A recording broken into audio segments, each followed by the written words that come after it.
Hello ladies and gentlemen and welcome to the Film Brits podcast. I'm your host Trilbee, the Maui, the demigod of film criticism, and that's an interesting comparison because Maui has not made his UK debut yet, as the movie, the Disney animated film Moana, does not open in the UK until December 2nd, or is it even December 5th? Either way, we've got another week away until Moana comes out, which is disappointing, but Maui is on the mind because Disney have recently uploaded the You're Welcome song onto their Disney Vivo channel, and I think I've had it on repeat for about an hour. I don't think it's going to be like the next Let It Go, like many people are saying. This is because Let It Go, as well as just being an incredibly well composed and brilliantly performed song by Adele Dazeem, or Idina Menzel, as she probably would prefer to be referenced as, it doesn't quite, You're Welcome does not quite capture the hearts, minds and the spirit of, say, a particular group of people or a demographic in just such the way that You're Welcome, like, You're Welcome's not going to do that. You're Welcome is a fun, incredibly well performed song by Dwayne Johnson, but it's not Idina Menzel, and Dwayne Johnson may have incredible charm, and it's basically the fun song, and it's not going to capture people, but my god, I love it. I think I really can't wait to see Moana. It's meant to be a really good film. Can't wait to see it next week. But we are now living in the present. Let us talk about films, yes, that are actually out, that have actually been released, that you can see, or in this case, read, because this week's podcast is going to be more focused on the screenplay side of things, and before we get onto that, let's talk about the segment Share the Love, as well as my DVD Blu-ray of the week. First of all, Share the Love. I'm going to be sharing some love to somebody who's been, I think, long overdue for a spot in this segment. I'm going to be sharing the love to Movie Bob Chipman. And I know some people may sigh when they hear that name, but to be honest, he's actually, I think he's incredibly great at film analysis. I think that I definitely consider him a what's the word? An inspiration in terms of movie discourse, and I guess in terms of style and his analysis. He definitely influenced me, no question. I think that his weekly segments on The Escapist, The Big Picture, which is basically just anything he wanted to talk about relating to popular culture or obscure memorabilia or ephemera and things like that. I think that segment, as well as Escape to the Movies, before he was let go from The Escapist, those were some of the main reasons to come to that website, and then they lost Jim Sterling, and now they've only really got zero punctuation, but I watched them on YouTube, to be honest, and right now he's doing some weekly reviews still for Geek.com, and he's doing his own content on YouTube. This is actually kind of an ideal time, because on YouTube he's recently uploaded the latest episode of his Really That Good series, and Really That Good takes a look at movies that may have been underappreciated, or maybe people have, you may think that you've overstated how much you like them based on nostalgia or rose-tinted glasses, but he takes a look at them ridiculously in depth to find out if they really were that good, if they still are that good, and if they hold up. And his recent episode was on Titanic, and while there's only 40 minutes of Titanic that I unabashedly love. The rest I'm not a fan of, but I think that it still has a lot of merit, and his video is a superb breakdown, and it even makes me want to reconsider the film as well. He's done some Really That Goods on Spider-Man 1 and 2, Superman, The Avengers, Ghostbusters, more on that in a minute, and also, just go on his channel. The channel is Movie Bob on YouTube, or you can watch his reviews on Geek.com. He's got moviebob.blogspot.com. He's got a Patreon. Go and support him through all those avenues. And if you like my content, I have a feeling you're going to like his movie analysis stuff as well. I've been enjoying his content for years, and Bob, love from the UK. I know that myself and also Sam Gavin from Sam's channel were influenced by you, so yeah, thank you very much, Bob, if you are listening. You're probably not, but hey, keep doing what you're doing, Bob. We all love you. Most of us love you. I love you, so still, that counts. Anyway, let's go to the DVD Blu-ray of the week. Now, this is going to be sort of like a backhanded compliment one, because last week on DVD and Blu-ray, there were a lot of really, really good things released on DVD and Blu-ray last week. We got Beatles, The Touring Years, we got Star Trek Beyond, we got the BFG, and we also got Ghostbusters. And with Ghostbusters, we got the extended cut being released on Blu-ray. And I gave Ghostbusters, the theatrical cut, a 4-star review on my website. No regrets. I think it's a really fun, really solid, its heart is definitely in the right place. It is far from a cash grab, soulless tie-in or spin-off or whatever. Like Independence Day Resurgence and Zoolander 2, those are the films that deserve the scorn for being soulless cash-ins. Ghostbusters, even if it wasn't viewed as a great passion project for Sony, the studio, in terms of Paul Feig, Melissa McCarthy, Kristen Bell, and basically almost everybody involved, it was a passion project, and their heart was definitely in the right place in regards to its execution. I have no regrets in my 4-star review. However, having watched the extended cut, good thing that the extended cut was not the theatrical cut, because I defend Ghostbusters in that I think it captures the spirit of Ghostbusters. I think it's got a really great accomplished cast and some really great jokes. But Paul Feig's comedy is an acquired taste. I think even if you are a fan of Paul Feig's comedy like mine, you can't like marathon or have a double feature of, say, Bridesmaids and Spy, or the Spy, or Spy in the Heat. And I think that the extended cut of Ghostbusters doesn't really add much of merit. I think the extended cut is stuff I would have been interested to see in terms of like a deleted scene compilation on the DVD or Blu-ray, but in terms of being crammed into the narrative, I don't think it works entirely. I think it's more of a 3-star film. I think that the extended cut has knocked it down a notch, in my personal opinion. I think that Paul Feig's approach is... It's worked very well for Spy and Bridesmaids in the Heat, where he gets some incredibly talented comedians, runs the camera, and says go. And I think for scenes like when Chris Hemsworth is having his... I'm going to call him that from now on, Crims. When Chris Hemsworth is having his interview, and he's been interviewed by Holtzman, by Patty, and by... I forget their names. That's a good start, me trying to defend the film. When he's been interviewed by Melissa McCarthy, Kristen Bell, and Kate McKinnon, and he's because the dialogue and because the improvising that they're doing, Chris Hemsworth is hysterical in the Ghostbusters film. Even people I know who don't like the film love him in it, and that scene is just Paul Feig's execution just firing on all cylinders. But I think with the extended cuts, there's way more of that. There's way more of that stuff, so it does feel a bit baggy. It does feel like the movie's on autopilot, and I think that the fact that it was lessened for the Ghostbusters theatrical release did do that movie a lot of favours, because I think that if you weren't a fan of that comedy, if you weren't a fan of Paul Feig's approach, then you thought you disliked Ghostbusters before, the extended cut might like solidify that hatred for you if you just do not like that brand of comedy, and that's absolutely understandable. For me it works, but even in the extended cut it did feel like it was over-egging the pudding somewhat. It's a good form that works for Paul Feig and the actors that he cast, but it's just too much. It does feel kind of like formless and shapeless, and it kind of feels like the plot is limping along as well, which doesn't do the film any favours. But I think that if you liked Ghostbusters, it might be worth checking out. If you didn't like it and you think that maybe the extended version is going to salvage it for you, as someone who really did enjoy the theatrical cut, I am saying do not hold your breath. Maybe give it a miss. Maybe watch something else on DVD Blu-ray this week, like Star Trek Beyond, or this week I should say, we also had Finding Dory come out. I'm going to defend Ghostbusters, the theatrical cut, but if you watch the extended cut and you dislike it even more, or it does take a beating in your eyes if you liked it before, I would not blame you.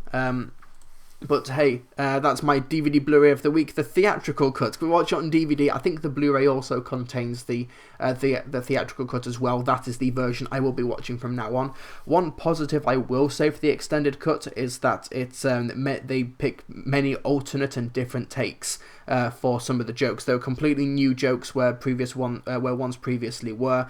It's alternative dialogue and alternative lines, but the same scenes. Those are interesting to watch, and I know that fans of Holtzman will be loving those alternate takes, because Kate McKinnon was clearly riffing the entire time, and it's absolutely amazing to watch.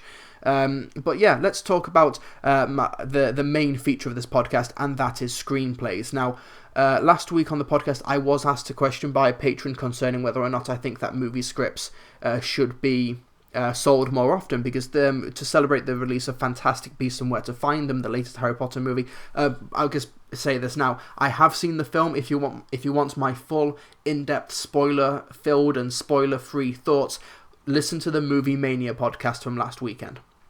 I'll just leave that there, just so you know where to find my thoughts on it. But to celebrate the release of the film, many retailers, Amazon, Waterstones, W.H. Smiths, have been selling fantastic beasts and where to find them. The screenplay, written by J.K. Rowling, at half price. It's normally meant to retail about £17, and they've been selling it for £8.49. I bought myself a copy. It's in a pristine hardback and looks really awesome. I love it. I also love the illustrations and all of the notes inside of it.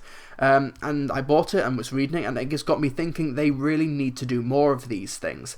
You can buy screenplays for certain films. It's mostly genre fare. Like for films, you can buy Dread, the illustrated movie script and visual books by Alex Garland and Jock. Don't know who Jock is, but he's the co-author. And it's basically a visual companion for the movie Dread, the 2012 reboot film, where it contains loads of storyboards, loads of concept art and so much behind the scenes stuff, but it is also with the film's script. You can also buy scripts for the Star Wars movies, the Rocky Horror Picture Show. I can't find it online, but a few years ago I did go into a Waterstones and I could find the Quentin Tarantino Inglourious Bastard script. Wizard of Oz movie script. You just look on Amazon for movie script and you may be able to find a few. I also recommend reading the Doctor Who shooting scripts book, where they have the shooting scripts for the first 13 episodes of the revived series 1, essentially. And you can also buy a book with the In-Betweeners, which contains all of the scripts for that. I'm just looking on Amazon now. They're very expensive if you buy the new paperbacks, but if you buy them pre-owned, you can get like the Scarface movie script for £5. You can get the Star Wars ones for only a couple of quid, 30 Days of Night. You can get a few cheap screenplays online if you don't mind them pre-owned. But what I'm going to do is that I'm going to talk about screenplays as how they should be formatted and such, and because I get a lot of questions about screenwriting all the time, and while I'm hardly a professional, I do sort of know how to format scripts and how to at least get into writing, even if I don't exactly know how to get them in front of people without an entire library of contacts. So what I'll do is that I'll just recommend for any budding writers out there, the screenwriting software Celtx. That's spelt CELTX. And I just need to say now, I get this out of the way, if you want to write screenplays, do not pirate or illegally download a movie script software. Do not do it, because if you write something on that illegally downloaded script writing software and it happens to get picked up by a studio, you can and you will get sued. You need to actually buy the software, and Celtx is a free screenwriting software. It does all of the script writing formatting for you. It does all of the font and the layout. It does it all for you, and it's free. There is a paid version, but you can get by absolutely fine with the free one. Just download the free one legally from their website, and you are legally above board, and you will not get sued if you happen to get your screenplay picked up. I just cannot emphasize that enough. It's legal jargon, but it's important legal jargon.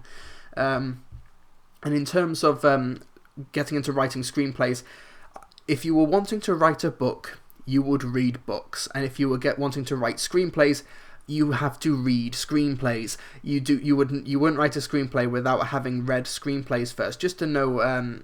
Obviously, you don't want to emulate people's styles, but there are different ways to format. How much descriptive do you use? You don't want paragraphs upon paragraphs of text. You don't want to be giving actors just constant minute direction, because it's the actor's job to interpret it. You can give guidance and some subtle hints, like for example, if somebody is saying something that reads as earnest and normal or as a compliment, but it needs to be read as sarcastic, then you put in brackets sarcastic or sarcasm.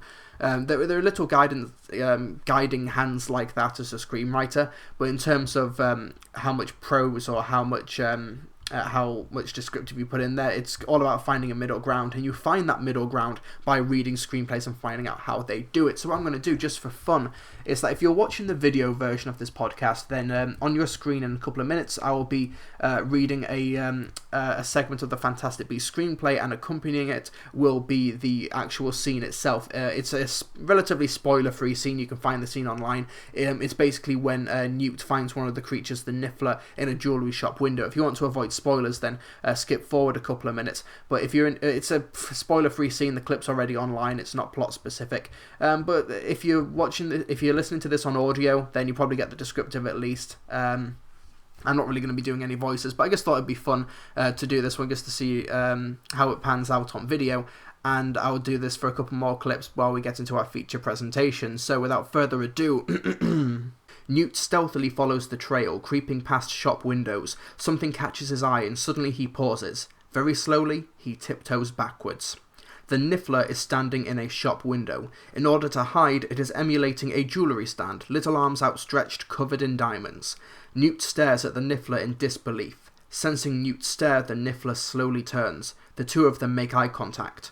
A beat. Suddenly the Niffler is off, scurrying further into the shop and away from Newt. Newt whips out his wand. Fenestra! The window glass shatters and Newt leaps inside, seizing at drawers and cupboards, desperate to find the creature. Jacob stares down the street, incredulous as he watches Newt, who, from an outsider's perspective, appears to be looting the diamond shop. The Niffler appears, scurrying over Newt's shoulders in an attempt to get higher and away from his clutches. Newt jumps onto a desk after him, but the Niffler is now balancing on a crystal chandelier. Newt reaches out and trips. Both he and the Niffler now hanging from the chandelier as it swings wildly around and round. Jacob looks around the street nervously, checking if anyone else can hear the chaos coming from within the shop. Finally, the chandelier crashes to the floor, smashing. Straight away, the Niffler is back up, clambering across cases full of jewellery, Newt in hot pursuit. A catch opens on Newt's case and a roar comes from within. Jacob fearfully looks towards the case. The Niffler and Newt continue their chase, finally climbing onto a jewellery case that can't take their weight. The case, with them both on top, falls to rest against one of the shop windows. Both Newt and the Niffler become very still. And that's basically a segment from Fantastic Beasts and Where to Find Them, the original screenplay, now available on Amazon. I am not sponsored by Amazon, just thought I'd let you know. But yeah, that's basically an example of a heavily descriptive scene. There was only one word of dialogue in that, and that was just a spell to break the window. But yeah, that was fun. Hopefully you enjoyed watching that and just seeing how something translates from script to page. And what I'm going to do for this segment is just recommend some screenplays that you should read if you want to get into writing, or if you just want a good time.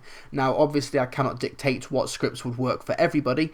These are just 5 of my personal favourites, and I think if you like or love a film, try and find the screenplay for it online, and just read it along with watching the film. It might just be a fun or different experience for you. These are going to be my top 5 in no particular order favourite screenplays to read. So let's start off with one that I know many people love. Let's go for Back to the Future, and I'm going to be reading just a segment from probably the most iconic scene in the movie, the DeLorean taking off.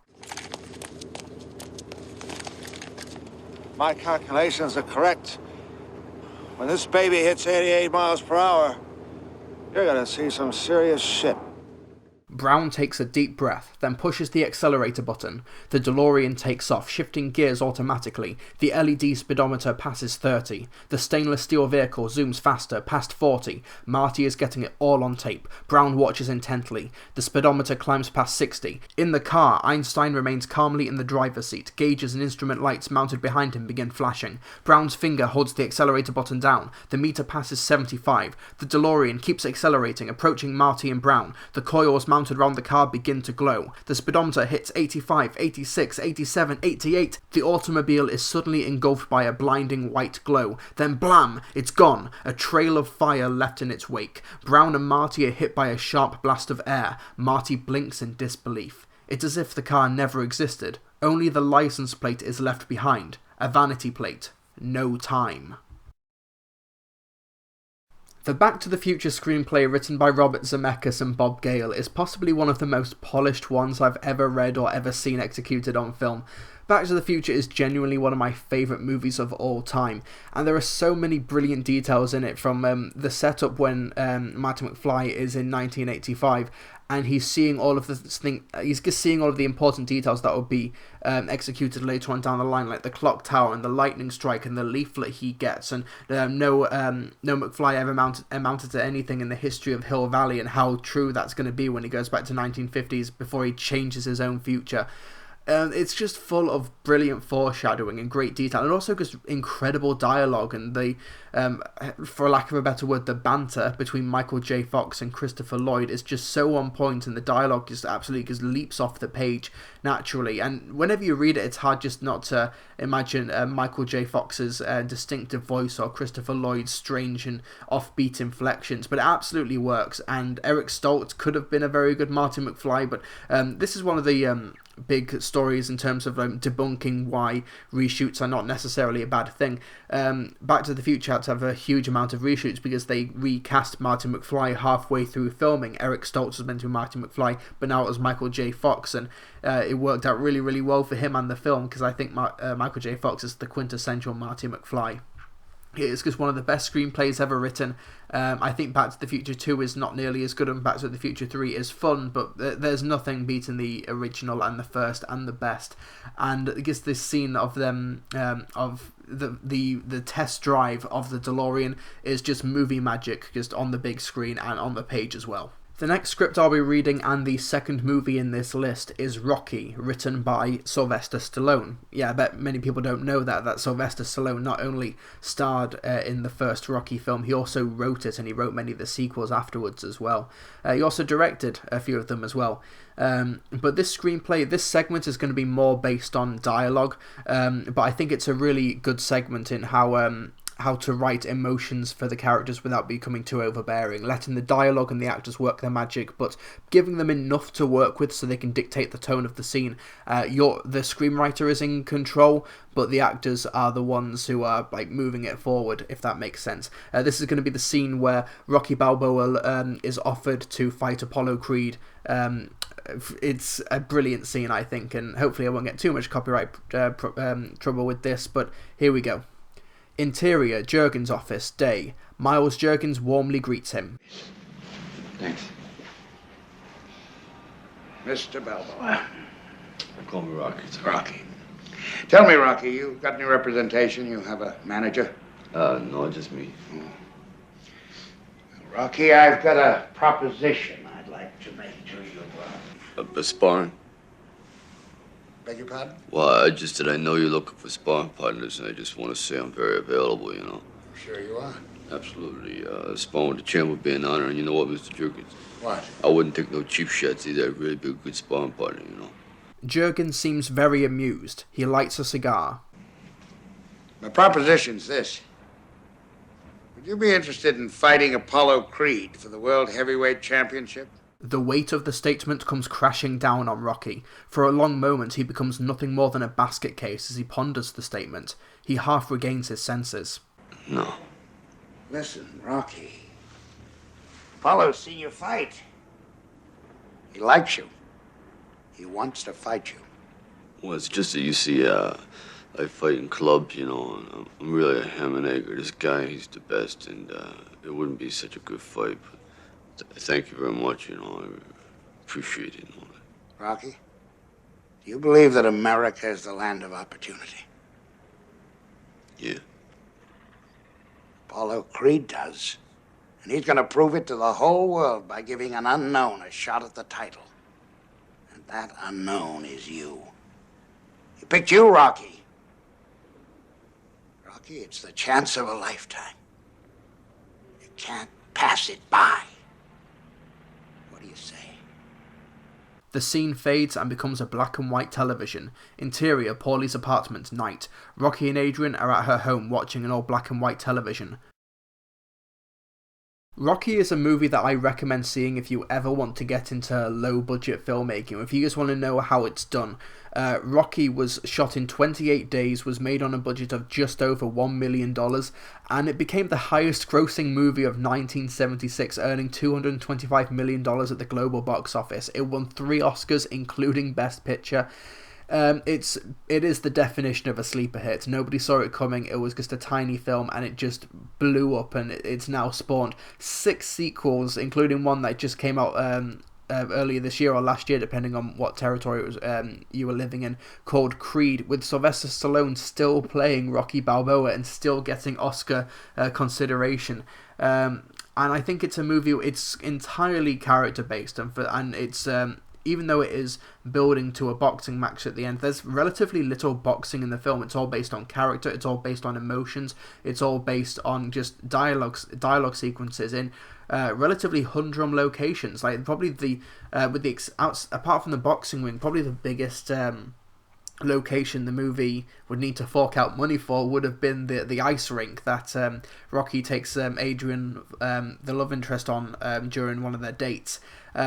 It's an incredibly small and it's an incredibly subtle screenplay. It's great to read. It's great to watch. It's mostly dialogue driven, which and because it's so high in emotions, it's also a good screenplay to read if you want to know how to write emotions or how to write acting style in a screenplay. It's one that I massively recommend reading. The next screenplay needs absolutely no introduction. In fact, it's such a fun read that I'm going to be reading 2 segments from it, and hopefully you enjoy it. It is Edgar Wright and Simon Pegg's screenplay for Shaun of the Dead. Now, I've chosen 2 because I think one of them is very visually driven, and you may find some of the descriptives from the screenplay funny, and one of them is much more dialogue driven, more focused on the jokes and the performances. But the first one is the iconic montages when they decide to go to the Winchester. So, interior, lounge.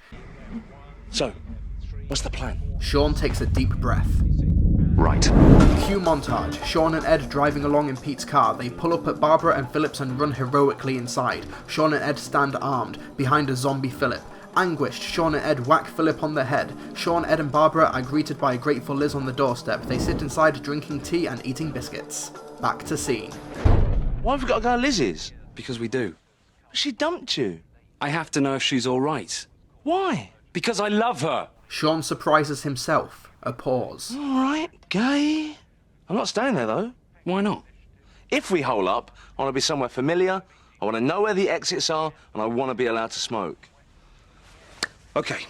Cue montage. Shaun and Ed pull up at Philip and Barbara's. They stand behind zombie Philip. Less anguished, they whack Philip. Shaun, Ed and Barbara arrive at Liz's. Shaun carries Liz to the car. They pull up at the house. They sit drinking tea and eating biscuits. Back to scene. Perfect. No, wait, we can't bring her back here. Why not? Well, it's not exactly safe, is it? Yeah. Look at the state of it.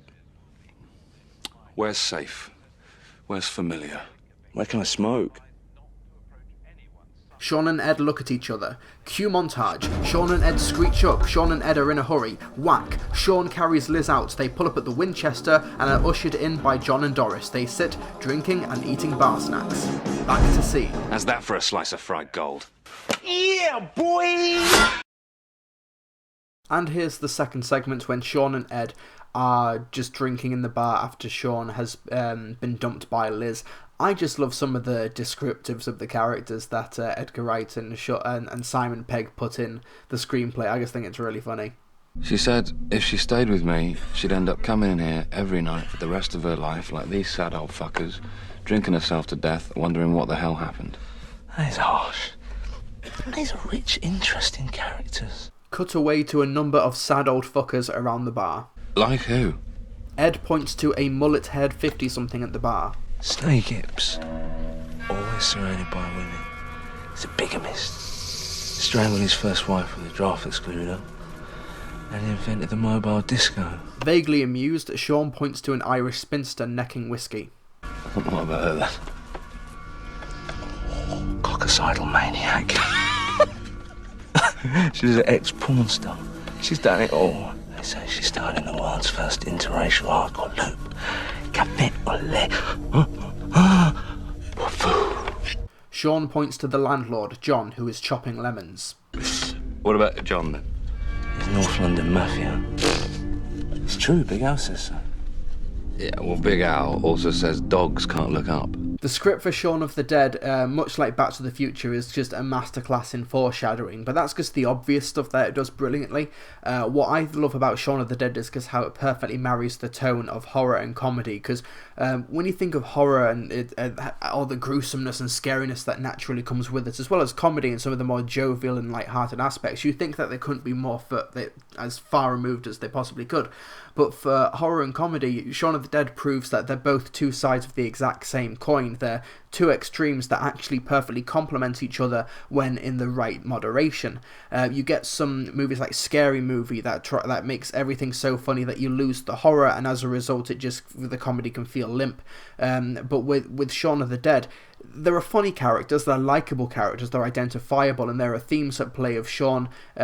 Shaun is the everyman, and the zombies that he's trying to get away from are just the mundanity of life, and how he's trying to escape from it and find a better life for himself after he's dumped by his girlfriend, and he's trying to they're trying to drag him back into mediocrity, into normalcy, and he's trying to get out of that. He's trying to make himself just a much more independent and much more interesting and well-defined person, and the zombies are trying to kill him and stop him from doing that. And it's got all those themes at play, but it's also, the threat is real. The zombies are going to kill these people. There's real gore, there's real violence, there's some brutal moments, there's some great makeup effects, and the fact that some people do die along the way while still being likeable and identifiable and funny is what makes this, in my opinion, just the best horror comedy ever made. And I think it's my favourite of the Cornetto trilogy. I think The World's End its screenplay is just as good, if not better. I just think Shaun of the Dead, the way it marries those two tones so perfectly, I think it's the better example for extracurricular reading, in my opinion. In the description you'll find screenplays to all of these movies, but for this one, in the description below, I don't even know where it's from, but it's this weird Shaun of the Dead PDF screenplay file where you can click and watch storyboard. I've no idea. It's like an interactive screenplay. You can read the whole thing. It takes forever to load and scroll through because of the size of the PDF and the size of the file. But if you're somehow able to download it and read through it without buffering and stuff like that, it's a really fun read, a really interesting read, and it just proves that Simon Pegg, there's a reason Star Trek Beyond is the best of the new Star Trek trilogy, and it's because Simon Pegg co-wrote it, and Simon Pegg is not just a terrific actor, but just a terrific writer as well, an incredibly talented guy. So that one is Shaun of the Dead, one of my favourite movies and easily one of my favourite screenplays of all time. Next, we're going to be going for The Terminator by James Cameron, and I'm going to be choosing one of the more iconic scenes when the Terminator gets a rude knock on the door, and I just love how blunt the descriptives are, because even though it's a very funny scene, you do kind of have to just say what's going to be happening on screen, and it's the actors or the editor that makes it funny. It's also a good example of how to do scene transitions, and especially when one part of the scene takes place in a corridor and the other takes place in a room next to it in a hotel room. Interior, corridor, day. A middle-aged man with a torn t-shirt covering his paunch knocks on the door. He is wheeling a trash cart. Hey, buddy, got a dead cat in there or what? Cuts to interior, Terminator's hotel room, day. Tight on Terminator as he looks up. Cuts to FX, POV, Terminator. The digitized image pans to the door and a logic flow diagram appears overlaid in color-coded words. It concluded with a list of potential appropriate responses. Yes/no, or what, go away, please come back later, fuck you asshole. The last begins to flash and enlarges to fill the screen. Cuts to, resume angle. Fuck you, asshole. He returns to his scan. Cut to, interior corridor, day. The man shrugs and walks down the hall. When writing screenplays, that's a boring formatting thing you need to do. Describe where it is, interior, indoors, or exterior, outside. The room, what time of day it is, day, morning, evening, night. And also the cut to or smash cut to things. It's boring formatting stuff that you won't even notice when you're watching the film, obviously, because it's been all edited together seamlessly, but this is information that you need when structuring the scene. It's more for the people who are organising the scenes and the shooting schedule more than it is for you writing it. It's got to be done depressingly, but The Terminator, once again, just another amazing low-budget screenplay, kind of like Rocky. It's another example of just having so few resources and somehow being able to make an incredible film that looks great, that is aged incredibly well, in my opinion. Terminator 2, I think, is easily the better film and probably one of the best movie sequels ever made. But I thought that I chose The Terminator for this one because it's a low budget film, so it's obviously much more aspirational and much more easier to emulate in terms of just starting out. But I also think that introducing this world to for the first time through the page as opposed to revisiting it in a sequel is just a really interesting way to read. I think it's just an interesting piece of history, the Terminator screenplay. And finally, we have Joss Whedon's screenplay for The Avengers, or as it's known in the UK, Marvel Avengers Assemble. It's hardly a great title, but it's the one that we've got, so let's deal with it. And this segment I'm going to be reading out is possibly one of the most beloved sequences from the film, and that's Bruce Banner punching the hell out of the Leviathan. Iron Man swoops down the street. The Chitauri Leviathan also swoops down, barreling down the streets like a freight train that keeps building and building its intensity. Banner looks behind. Cap looks at him. Banner begins to walk towards the creature. Banner, now might be a really good time for you to get angry. That's my secret, Cap. I'm always angry. Banner's body starts to swell and stretch and harden. Green shoots through his body. The Hulk. And smash! Hulk pops the Chitauri Leviathan in the nose. The creature flips around a 360. Iron Man in mid-flight extends his arm out in a rocket ready to shoot. Iron Man fires. The rocket hits a soft spot. The large Chitauri Leviathan is completely blown away. Real pain from the Leviathan. Other pieces of meat catch fire and withdraw, sizzle as they hit the pavement. Captain America raises his shield to block them. From above and on the buildings, the Chitauri army watches in horror as a group of Earth's mightiest heroes find themselves united against a common threat. To fight the foes no single superhero could withstand. The Avengers assemble. I think that's a really interesting passage. I found this on the Internet Movie Script database, so I've no idea if it's actually the official screenplay. But if it is, I like how it goes into detail. It's not describing the scene. It's not describing the 360 shot of all of the Avengers together after the Hulk has just popped the Chitauri in the nose. It's basically describing the emotion of the scene. The Chitauri army watches in horror as the group of Earth's mightiest heroes find themselves united against a common enemy to fight the foes no single superhero could withstand. It's basically the over-the-top Stan Lee narration that would be found on a comic book splash page. I think that's a good way to describe it. And the screenplay for Avengers is one of the most polished screenplays I've ever seen. And there's going to be a lot of sniffy people like, oh, what about The Godfather? What about Jaws? What about Citizen Kane? First of all, more people in terms of the next generation of filmmakers are probably going to have seen The Avengers.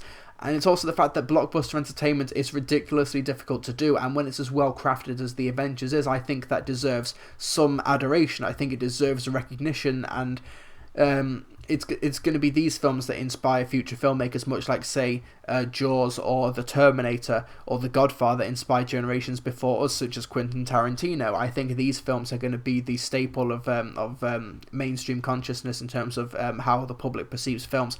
I think the Avengers screenplay, like Joss Whedon, is a phenomenal writer. Phenomenal stuff, like Buffy the Vampire Slayer, Firefly, Serenity. He's an incredibly smart guy, and he's incredibly humble as well, if his interview persona is the same as his normal persona. Incredibly humble, down-to-earth, smart guy, and the Avengers is just the perfect personification of that. He's just a purebred geek at heart. He's got a great heart, and it's just a wonderful screenplay, The Avengers, and I would love to, much like Fantastic Beasts, I'd love to be able to buy a copy of the script, or just all of the scripts I've talked about today. And I think that they should make these scripts much more available. There are some libraries where you may be able to rent scripts or read them in the library. Like, for example, at university, they did have Tim Burton's Batman as a screenplay. That was a screenplay that you could rent from the library and read. So if you can't find a screenplay that you want to buy online, go to your local library, see if they've got any in. If you're at university, particularly a film or media or theatre university, definitely look through there as well. And I just recommend reading screenplays of stuff that you like. Google screenplays of films that you like. Let's have a look. The Lion King script. Let's take a look. The Lion King script. And the first link is... There's a lot of just fan scripted stuff where they've basically just transcribed the movie, so it might be tough to find that. But if you Google it and just look through many of the links, don't just click on the first one, really delve into it and just see what you can find. You may find an actual good screenplay. Here we go, I found it. The Lion King on the Internet Script Movie Database. This is a 1993 draft written by Irene Mecchia and Jonathan Roberts. While looking at screenplays to read for this podcast, I found an Iron Man script from 2004. I've not read it yet, but my god is it different. I've not read it all the way, I should say. It is very, very different from the screenplay we got in 2008. Well, you can't really find the screenplay of Jon Favreau's Iron Man because the film started filming without a finished script, so a lot of it was improvised, so you're not really going to find much there. So there are some films like that where you really can't find screenplays for, no matter how hard you try, because they simply don't exist. But for older, more established films like Back to the Future or Rocky or Jaws or The Terminator, you can probably find scripts online without much effort, and you could just go to Waterstones, go to W.H. Smith, see if you can buy one of a film that you really like, or, like I said, the Doctor Who shooting scripts, or the In-Betweener script, or Inglourious Basterds, or Fantastic Beasts and Where to Find Them. It's a great way if you want to get into screenwriting or just know more about the craft of filmmaking. I hugely recommend it. Okay, our next segment is the listener questions, or the patron-specific questions. Now, if you'd like to request a topic or submit a question to this, I'll give as in-depth answer as I can, and just talk about basically anything that the question entails. If you'd like to financially support the podcast and submit these questions, then you can go on www.patreon.com/Trilbee. I'd massively appreciate the support. You keep the lights on here. Thank you to all of my patrons, and let's get to the segments. The first question I'm just going to quickly gloss over, well, not say gloss over, but just quickly blitz through, because honestly it's the answer's quite simple. Edward Sweet asks, have you seen The Neon Demon yet? And if so, what are your thoughts on the film? Personally, it's my favourite film of the year. Also, I noticed that you're a fan of Thunderbirds. Go, have you been watching the new series? To answer those questions in order, no and no. I have not yet seen The Neon Demon. I'm going to catch up on a lot of the home media films that I missed, because 2016 has been a phenomenally busy year for me outside of my online stuff, and I think that it shows in terms of my output. And as for Thunderbirds Go, I've not watched any of Series 2 yet. I really like Series 1, actually. I think one episode could easily be called one of the worst things Thunderbirds has ever put out, and that's the episode when Alan Tracy gets a driving lesson. I think that episode is just pure garbage. But the rest of it was pretty solid, and I think that Skyhook is a great episode. I think Skyhook was a terrific piece of children's television. As for the new series, I've not had the chance to watch any of it yet. I've also not had the chance to watch Class, or 5 episodes of Black Mirror. I watched 1 episode of Black Mirror. I'd like to try and do audio reactions to Class and to Black Mirror, but I think I'm going to marathon them when I've got a couple of days free, and then do marathoned reaction videos to those. So sorry, Edward, I've just not seen either the new series of Thunderbirds Go, or The Neon Demon, but I will be watching them hopefully by the end of the year.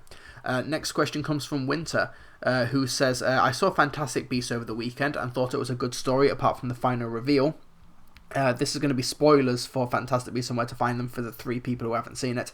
The final reveal that Graves was Grindelwald all along. I can't help but feel that Grindelwald would be more threatening for future films if they hadn't revealed him, and if we saw that he could bring such high-ranking people in government around to his view of the world. Twists have been around for a while, but it seems like it's become a necessity to include one somewhere in the film, regardless of what it adds to the story. In your opinion, Trilbee, what does a twist require to fundamentally work, and what are some of your favourite twists? I agree and disagree about Fantastic Beasts. I think that the idea that if Grindelwald was somehow able to manipulate government and get some high-ranking people to work with him or for him is a really great idea, kind of like how Dolores Umbridge was able to be part of the Ministry of Magic and she didn't work for Voldemort, but she was fighting for the side of evil. That's basically how that goes. And also many people in the Ministry, such as or at least people with ties to the Ministry, like Barty Crouch Jr., who was able to I think, Barty Crouch Jr., he was part of the Ministry of Magic through the relationships with his father. However, I'd like to give Grindelwald as a villain a bit of a benefit of the doubt, because it's going to sound like a cop-out answer, but we've still got 3 or 4 films left of this Fantastic Beasts new spin-off series, so who knows what they're going to be doing with the character later. I think that leaving Grindelwald, the big bad, to just appear at the end only to be locked up again, and it feels so self-contained that it feels like Grindelwald has come and gone, but we know through the lore of the series and also the fact that there's 4 films left that Grindelwald's story is far from over. So it kind of feels like it's in a weird, precarious place, so I don't really want to pass judgment on it too much. So really, it is a wait-and-see approach for Grindelwald and just see how he does, but I do think that I would like to have seen Colin Farrell and Johnny Depp were act side by side with each other as opposed to being the same character. But as for twists in movies, yeah, you do get a lot of films that just try and add a twist for the sake of being a twist. For example, in 2013, we had Star Trek Into Darkness. Basically, the whole twist of the film was that the villain was Khan. But it's a twist that's entirely baseless. There's no substance to the twist. The twist only works for people who already saw it coming, people who already know the lore and who already know the material. And also in 2013 we had Now You See Me, where, spoiler for that film, it turns out that Mark Ruffalo was a magician all along, even though literally everything in the movie he does goes against that twist. In order for a twist to work, it needs to be something that will take you off guard, if it is intended to be a shocking twist or something that's meant to make you reconsider the rest of the film. But it also needs to work with the rest of the film in retrospect. Like, for example, at the end of Toy Story 3, when Andy is with all of his toys, giving them all to Bonnie, let's say, for example, that Godzilla comes up at the end and then kills everyone. That is a shocking twist. It's not something you would have expected, but it's not something that really belongs in the world. It's got to be a twist that belongs in the world. It's got to be something that you can either see coming or still feels like it can belong in the rest of the film before it. And also, if it's a twist for the sake of a twist, like Star Trek Into Darkness, then just don't bother. But there are some twists that are so good at being twists that they actually engineer a backlash. Like, for example, Iron Man 3. The marketing for the film was brilliant, as it painted Ben Kingsley as the Mandarin, as this really powerful force who was able to take down Iron Man and destroy his mansion and do all of these insane things. But then when the movie comes out, it turns out that Ben Kingsley's character is just a drunk oaf who just has no idea what he's doing, and he's just so hooked up on drugs, and he's a comic relief character. And what the movie's trying to say is just trying to upend expectations, because in an era of 9/11 iconography and just going on like looking at the news every day and seeing all these like Middle Eastern terrorism videos and threatening footage and things like that they record messages and warnings to the West and all of this stuff. Iron Man 3 is taking that iconography that we see day to day, and Guy Pearce's character in the film is doing it as well. He's repackaging it so he can control both sides of the war on terror. It's meant to be deliberately misleading. It's meant to be a twist. It's meant to trick you.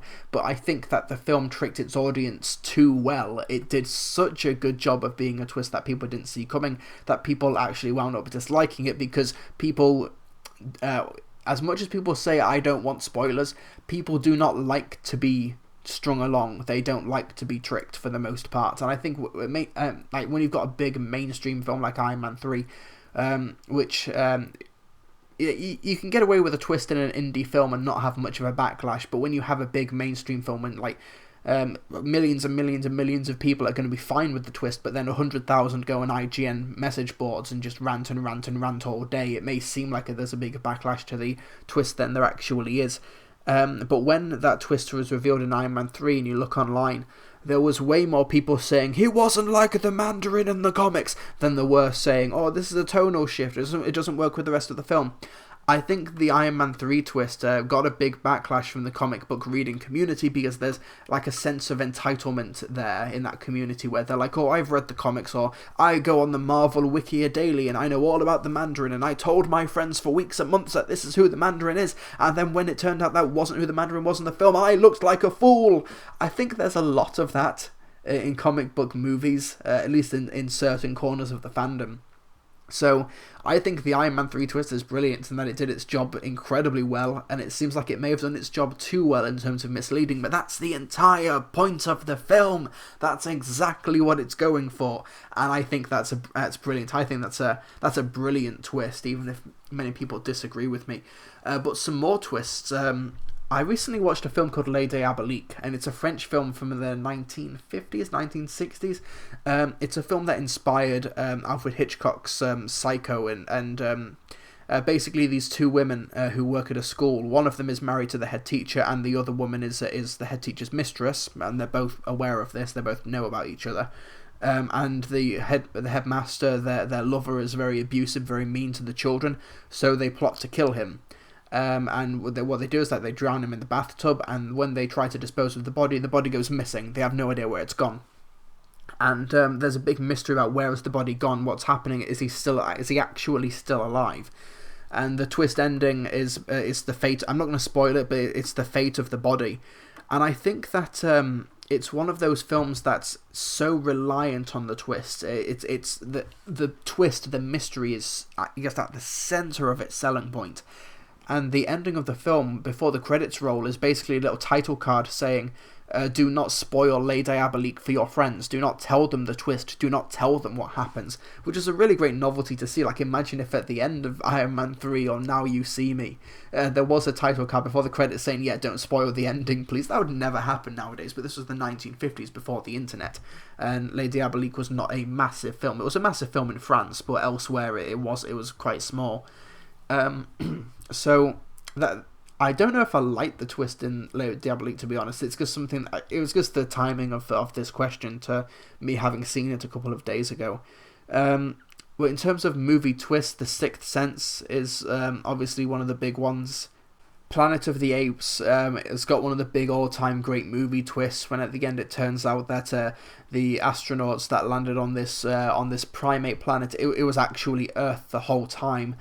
Psycho, just who the killer is, that's a fantastic twist. Luke, I Am Your Father, of course, that's there are some great twists, but they're one of those ones that are like so obvious and you now know them so well, like Luke, I Am Your Father. You don't consider that a twist because it's just so ingrained in popular culture, but people genuinely didn't see that coming. They didn't know that was happening back then.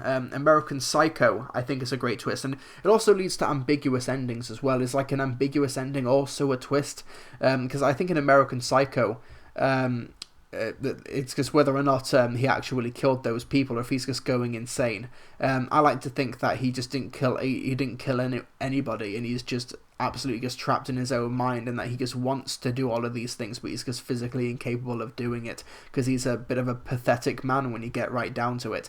But in terms of other modern movie twists, I don't know. Like M. Night Shyamalan is renowned for his twists, but he hasn't really had a proper twist, or at least an effective twist for quite a while. The twist for Shutter Island, you could see coming from a mile away. Saw has got a twist in that it's very effective as to the corpse in the middle of the bathroom, but it's one of those ones where it's almost unfair because obviously it's in plain sight the whole time and it's meant to be effective, but as much as I enjoy Saw and I love the Saw franchise, I don't like, okay, he was in the room with them, what does it add? I don't know, but that's just me ranting and talking about movie twists, but hopefully that's a good answer for you, Winter. Next question, the final question, there was only 3 this week, come from Dean Jones, who says, back in July I attended London Film and Comic Con where I met Jeremy Renner and Mads Mikkelsen amongst others. My question is, have you met anyone involved in film and TV at signings, etc.? If so, what have been your best experience in meeting stars, writers, etc.? I am not well versed in conventions or signings for film and TV. Because for years and years and years I lived in rural areas in the middle of nowhere where they didn't come there. There wasn't enough people. There weren't enough people in a concentrated enough area. It was only maybe a couple of years ago that I went to a Doctor Who convention in Lincoln, where Colin Baker and the Sixth Doctor and a few other like supporting characters from the classic series and the current series attended.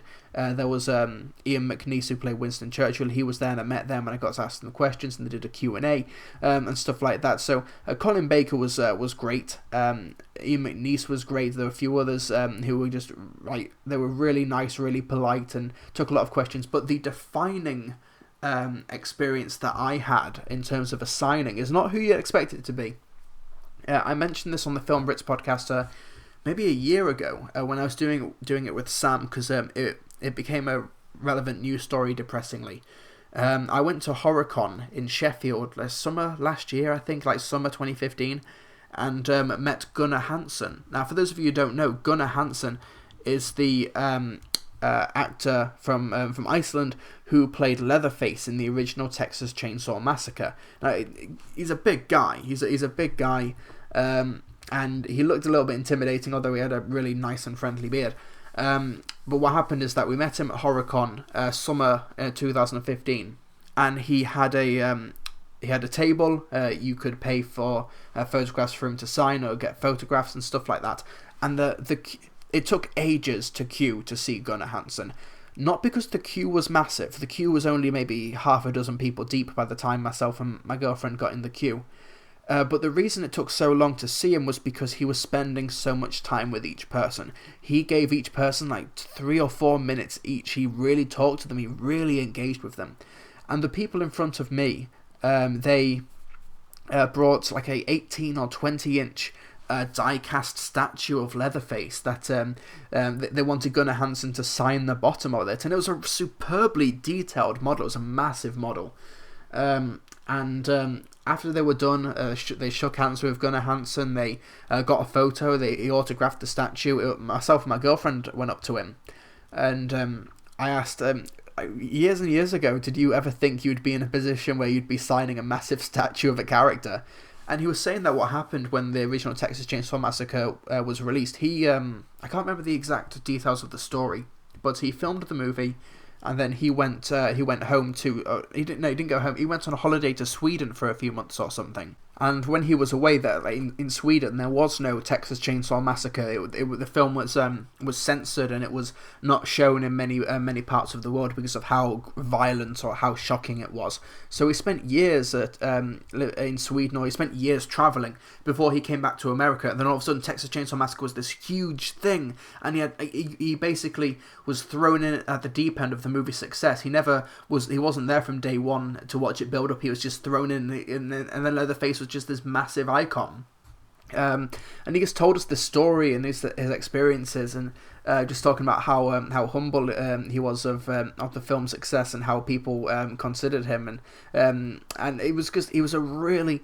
really nice guy, really nice and really considerate and really talkative and engaging, and what happened was that we got a photo with him that summer. And then a few months later, on November 7th, 2015, he passed away. He died of pancreatic cancer. I've got a photo of Leatherface that he signed saying, "Will, you're next." And I've got a photo with him just a couple of months before he died. I had no idea if he knew he was ill or what. I'm not sure. But yeah, it was just...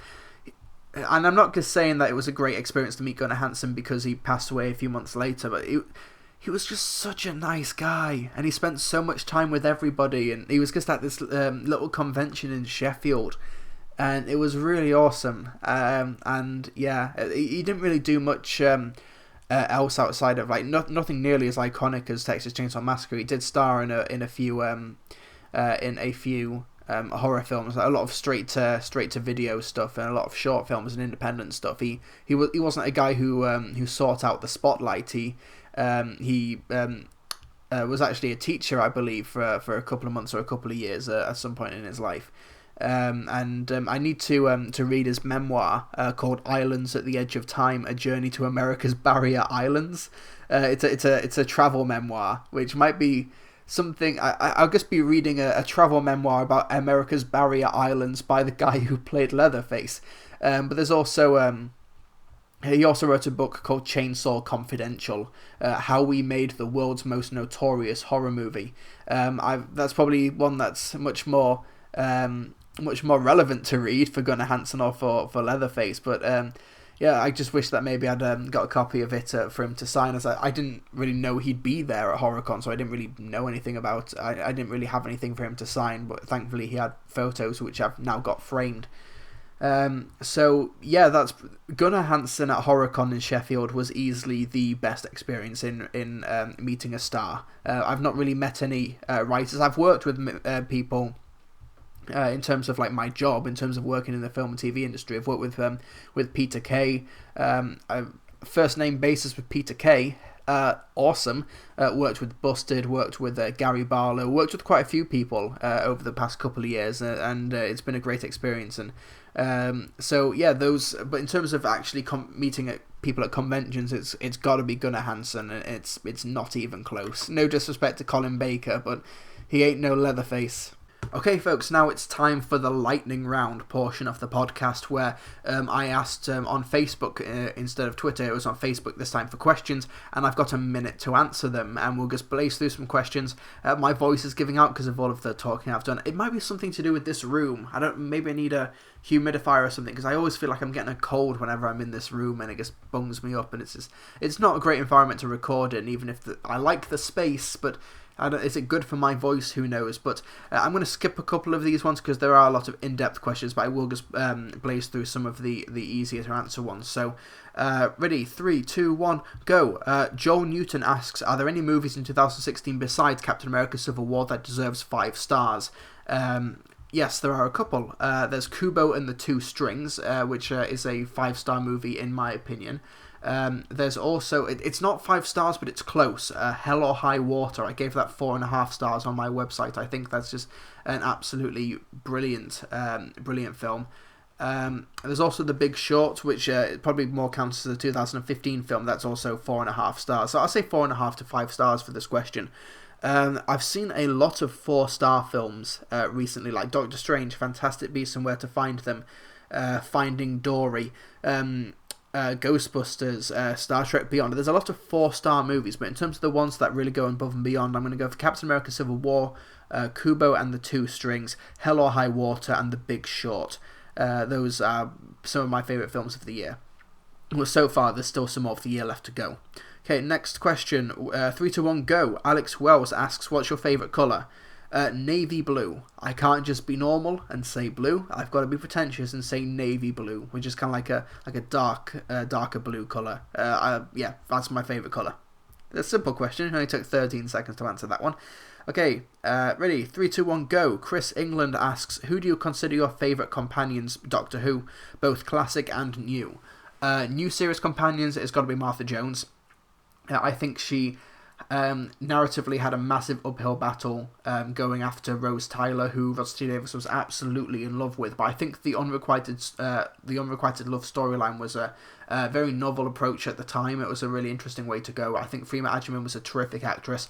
I think that she really grew and changed as a character, and she really proved that she could be independent from the Doctor and not just she understood that it was an unrequited love, and she accepted that she would have to get out of that, otherwise it would just be an unhealthy one-sided relationship, and I massively appreciate that. In terms of older companions, Ace I think is just a terrific companion. I really like Leela as well. I think the dynamic between her and Tom Baker's Fourth Doctor is terrific, and I love Sarah Jane Smith as well, who was able to interact with John Pertwee and Tom Baker, and she works brilliantly with both of them. A minute. Perfect. Okay, and final question, because my voice is going to die. 3, 2, 1, go. Joshua Hillman asks, you are forced by a film studio to rebuild. I'm going to start the timer again. 3, 2, 1, go. Joshua Hillman asks, you are forced by a film studio to reboot one of these film franchises. Which do you reboot? Your options are Indiana Jones, Back to the Future, Star Wars, Lord of the Rings, Marvel Cinematic Universe. Right. Not Marvel Cinematic Universe, that's fine as it is, it doesn't need rebooting. Lord of the Rings, it's too soon, and I think that the Hobbit and Lord of the Rings films, they're adaptations, there's not much more to be done with those. Star Wars, still ongoing, still doing fine. Back to the Future, don't touch. No, if you have to touch it, I'm not going to be the one to do it. The question is that I am forced to reboot a franchise. I'm not touching Back to the Future. Somebody else could. Indiana Jones is actually the one, not only the one I would pick, I think it is the most suitable of the 5 that you've mentioned, Joshua. I think that Indiana Jones, it's had a great run with Harrison Ford, who's given a lot to the part, obviously, but I think it could become like a period setting James Bond in the 40s and the 50s, where you've got these different actors going through these different stories and adventures every couple of years. I think it could do with recasting, and I would choose either Chris Pratt or Bradley Cooper. Just over a minute, but I think that's adequate. I think that's fine. And that is it for the Film Brits podcast for another week. Hopefully this video doesn't get completely destroyed by copyright bots because of some of the footage I've used, but it's for educational purposes because I'm teaching you folks about screenwriting by making you watch and read, God forbid. But thank you so much for listening to the Film Brits podcast. You can find links to any of the screenplays that I recommended in the description below, or on YouTube, in the YouTube description, or on my website in the description. Yes, thank you so much to all my patrons who support this podcast financially. Be sure to go to www.patreon.com/Trilbee if you'd like to become a sponsor of the podcast, or if you would like to submit questions and topics to be read out on the podcast every single week.